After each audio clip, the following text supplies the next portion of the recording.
बिस्मिल्लाहिर्रहमानिर्रहीम। Dear students, आज जो हम टॉपिक पढ़ेंगे that will be the energetics of an ecosystem. Energetics of ecosystem मतलब सिस्टम, इकोसिस्टम के अंदर एनर्जी जो है वो कैसे मूव करती है from sun, the ultimate source of energy, और उसके बाद प्रोड्यूसर के पास, और फिर प्रोड्यूसर से primary consumer, secondary consumer, tertiary consumer, carnivores, top carnivores, और फिर डीकम्पोजर, और अल्टीमेटली ये लॉस्ट कैसे हो जाती है इन्वायरमेंट के अंदर। That is the energetics of an ecosystem. Energy is the capacity of a body to do work, और इसके लिए जो consumption of energy that ultimately comes from the sun. Ultimate source of energy जो है वो सन है, और ये सन से जो है वो एनर्जी जो रेडिएशंस आ रही हैं उसका एक पर्टिकुलर पार्ट है that is photosynthetically active part, और उसको कहते हैं photosynthetically active radiation. Less than 60% ये इसका पार्ट है। और ये सन से जो एनर्जी आ रही है ये chemical energy that is in the form of ATP, adenosine triphosphate की शक्ल में, जो फोटोसिंथेसिस का जो प्रोसेस है उसकी वजह से ये प्लांट्स के अंदर स्टोर के हो जाएगी, और फिर जो in the form of starch, और फिर स्टार्च की फॉर्म जो है वो फर्दर जो है वो नेक्स्ट ट्रॉफिक लेवल्स के लिए ये इकोसिस्टम में अवेलेबल होगी। ये एनर्जी बजट है जी अर्थ का।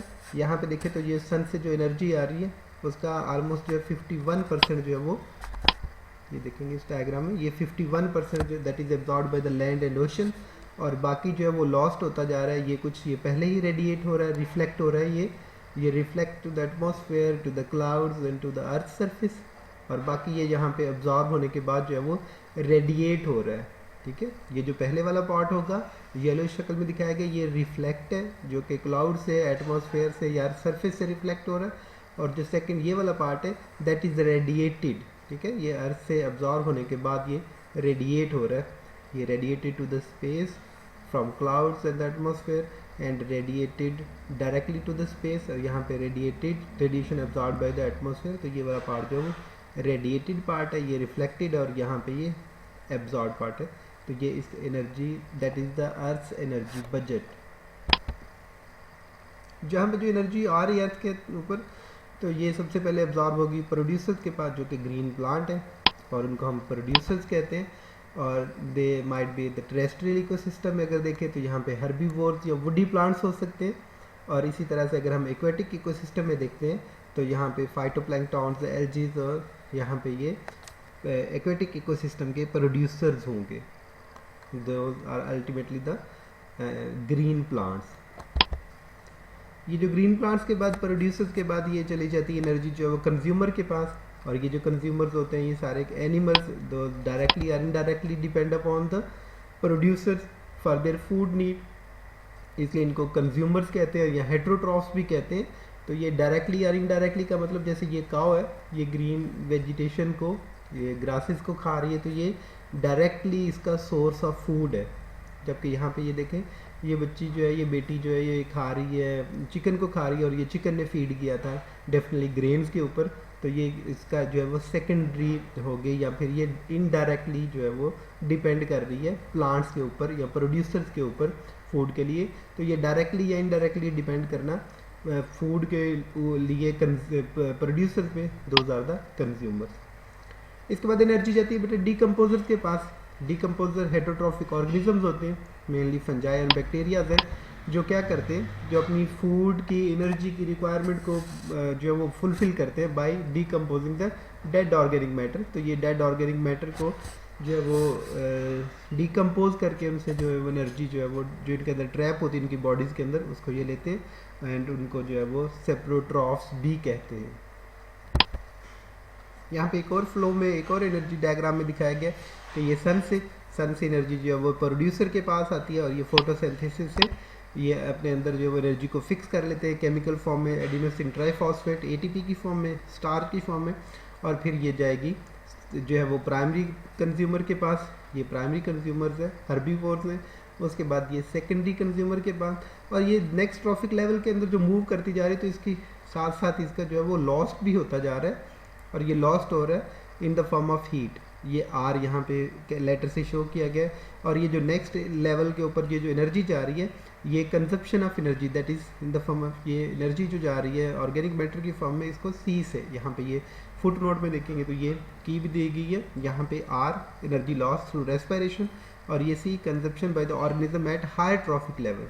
ये जो हायर है यहाँ पे ये इससे जो ये एनर्जी ले रहा है वो सी, और ये जो ई है that is energy lost from grazing food chain to the decomposer. ये डीकम्पोजर के पास जो एनर्जी आ रही है यहाँ पे इसको ई से शो किया गया है। ये टॉप कार्निवोर है, यहाँ पे इसको टर्शियरी कंज्यूमर भी कहते हैं। तो ये एनर्जी जो यहाँ पे आ रही है साथ साथ ये एनर्जी लॉस्ट भी होती जा रही है।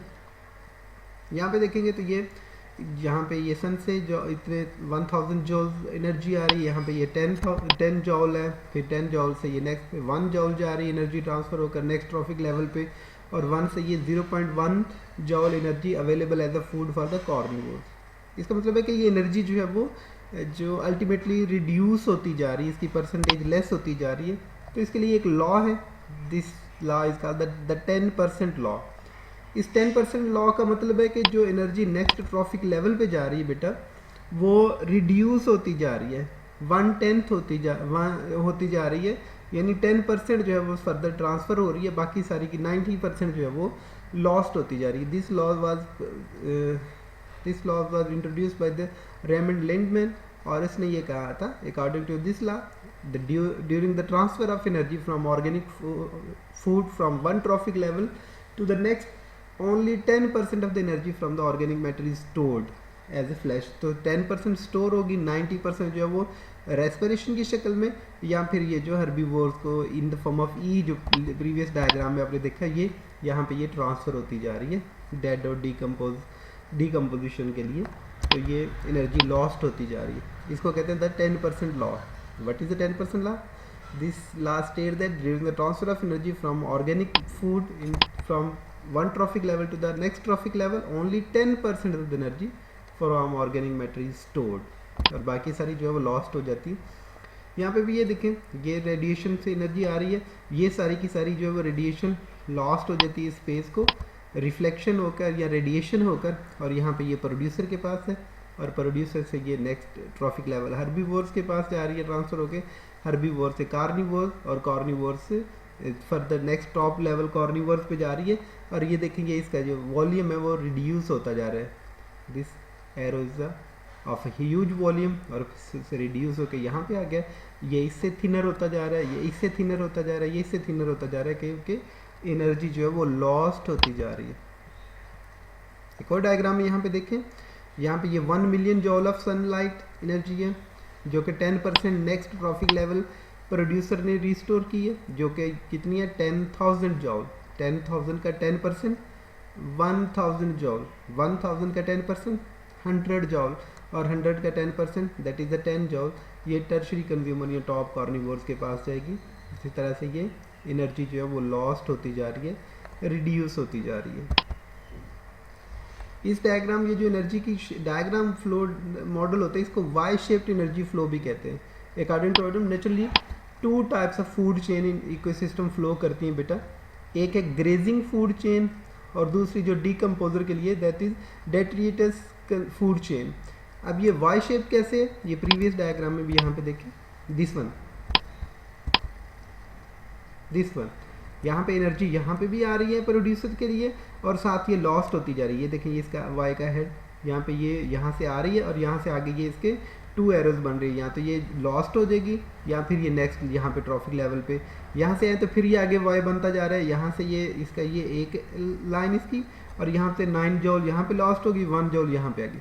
अब ये फिर फर्दर वाई बन गया, यहाँ पे भी देखें, यहाँ पे देखें तो ये यहाँ से ये वाई बनेगा, ये इसका बॉटम हेड ये वाला, और यहाँ से ये ऐसे सीधी, और ये यहाँ पे लॉस्ट होती जा रही है। यहाँ पे देखें तो ये इसका एक हेड, और यहाँ से ये यहाँ से भी जा रही है, और यहाँ पे भी लॉस्ट होती जा रही है। तो इसको कहते हैं ये वाई शेप फ्लो है एनर्जी का विद इन एन इकोसिस्टम।